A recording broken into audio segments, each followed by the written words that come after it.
Oke, selamat pagi semuanya. Di sini saya akan mempresentasikan mengenai laporan strategi in action Samsung secara global, teman-teman.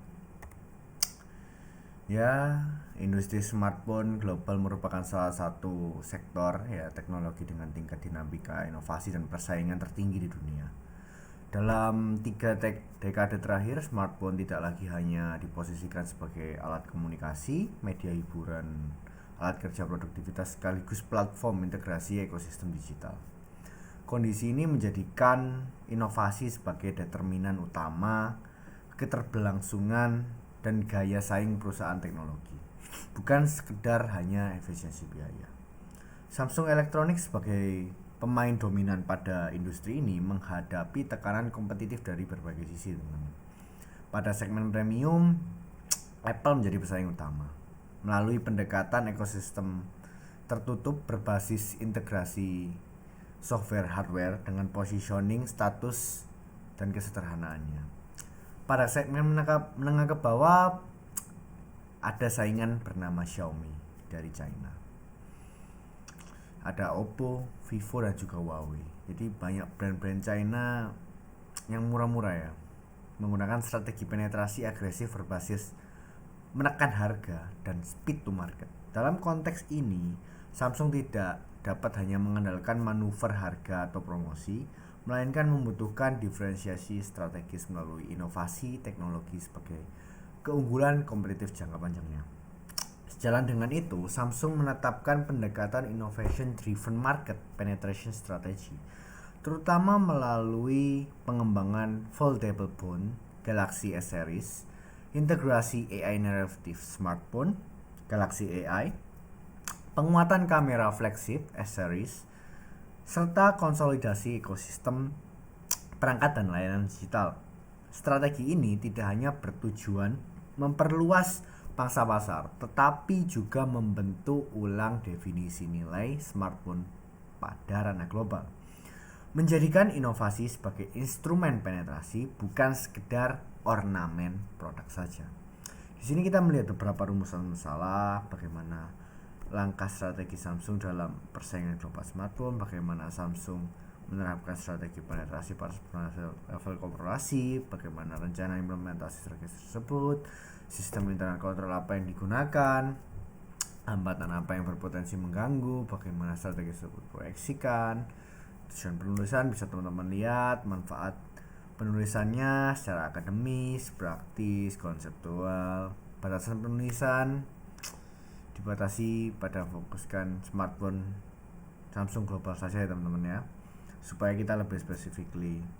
Strategi yang dikaji dibatasi pasar berbasis inovasi gitu, bukan diversi bisa lain. ICS yang dianalisis difokuskan pada fungsi monitoring eksekusi strategi, bukan audit finansial umum. Data yang digunakan adalah data sekunder melalui annual report, riset pasar, dan publikasi RSI. Oke, kita masuk ke analisa strategi awal Samsung secara global ya teman-teman ya. Di sini Samsung itu dari perspektif industri, yang pertama dia menggunakan berada dalam kompetisi industri ini, dia berada di kompetisi dua arah. Yang pertama adalah premium rivalry Apple yang tadi saya jelaskan, lalu middle market pressure brand Tiongkok ini ancaman volume base-nya besar seperti Xiaomi, Oppo, Vivo, Realme, menekan Samsung melalui strategi price sensitive targeting, fast release cycle, dan local promotion berinfluence and retail exclusivity. Jika Samsung ikut perang harga ya, market jangka panjang pasti akan tergerus gitu. Jika Samsung ikut kompetisi brand premium murni seperti Apple jelas tetap unggul gitu secara simbolik, karena Apple ini menggagas duluan gitu, dan dia mempunyai software yang berbeda gitu dari Android kan. Jadi ada pula faktor internal yang membentuk strategi awal Samsung. Yang pertama, kapabilitas R&D yang masif. Yang kedua, kontrol rantai pasok sendiri. Tiga, brand equity global yang established. Yang keempat, distribusi dan manufaktur multinegara. Yang kelima, kombinasi landscape eksternal dan internal tersebut menciptakan dasar strategis bahwa penetrasi pasar harus berbasis inovasi, bukan promosi. Yang ketiga adalah kita akan membahas strategi utama, innovation driven market penetration. Strategi ini Samsung adalah menggunakan inovasi sebagai instrumen penetrasi pasar, bukan sekedar added value product. Hal ini terdiri dari 3 poros utama. Yang pertama, foldable category leadership. Samsung menciptakan kategori baru, bukan masuk ke kategori lama, dengan memimpin segmen ini lebih awal. Sebagai mengunci persepsi pasar bahwa inovasi smartphone lipat Samsung sebelum kompetitornya masuk. Yang kedua adalah AI naratif. Jadi dia menggagas AI ini duluan teman-teman daripada produk-produk yang lain gitu. Dia meluncurkan Galaxy AI sebagai fitur tambahan tetapi bukan value arsitektur baru gitu. Ada circle to search, live translate and call, AI photo editing, conceptual productive AI. Samsung duluan yang membuat ini teman-teman. Jadi ini menjadi poros utama gitu market penetrasinya. Dan yang ketiga adalah ekosistem anchor brand penetration. Samsung menciptakan reason to stay, login melalui interkonektivitas SmartThings, Knox, Watch, tablet, buds, and PC. Sehingga penetrasi pasar dilakukan dengan melalui stickiness, pengalaman, bukan sekedar penjualan unit saja. Dengan demikian, Samsung tidak membidik pangsa pasar lewat diskon atau kuantitas, melainkan lewat pergeseran definisi nilai pasar dari smartphone device menjadi smartphone gateway ekosistem AI. Lalu yang keempat, kita ada rencana implementasi strategi di sini. Untuk memastikan strategi ini inovasi benar-benar terjadi dan menjadi penetrasi yang nyata, Samsung memformulasikan implementasi dalam 4 lapisan eksekusi. Yang pertama, tujuan strategis gitu ya, meningkatkan global market share dan lain sebagainya. 2 langkah implementasi ini. Dalam menerapkan strategi penetrasi, pasti Samsung memulai dengan mempercepat siklus pengembangan dan peluncuran produk smartphone, foldable dan AI segala macam. Dan yang ketiga adalah sumber daya. Di sini ada R&D capital, brand capital, network capital, human capital gitu. Terus tentunya jadwal implementasinya memakan horizon 1 ya, 0 sampai 12 bulan, dan launch edukasi most awareness foldable Galaxy AI, kampanye anti comparison gitu dan lain sebagainya. Horizon 1 sampai 3 tahun dia standarisasi AI-nya sebagai selling point di seluruh flagship, kolaborasi global offer untuk AI kan. Horizon 3 sampai 5 tahun transformasi AI menjadi default global category. Konversi first time user ecosystem, long term user. Lalu yang di bab kelima ini kita ada internal control ICS dalam eksekusi strategi gitu. Ya, ICS diperlukan karena inovasi tanpa kontrol akan berpotensi menjadi cost center, bukan strategic driver. Yang pertama adalah control environment, di mana Samsung membangun struktur tata kelola inovasi melalui divisi R&D independen.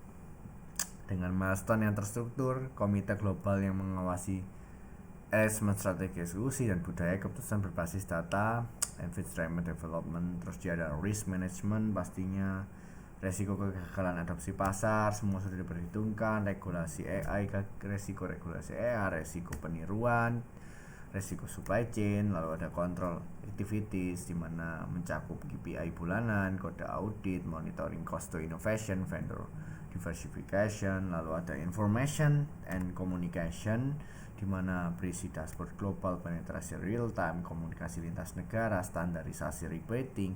Lalu yang kelima ada monitoring di mana quarterly strategic review oleh C-level and board, performance variance analysis terhadap target penetrasi, dan corrective action plan atas penyimpanan implementasi. ICS memastikan strategi inovasi Samsung tidak hanya berjalan, tapi terstruktur, terkendali, dan terarah pastinya untuk tujuan hasil bisnis yang optimal.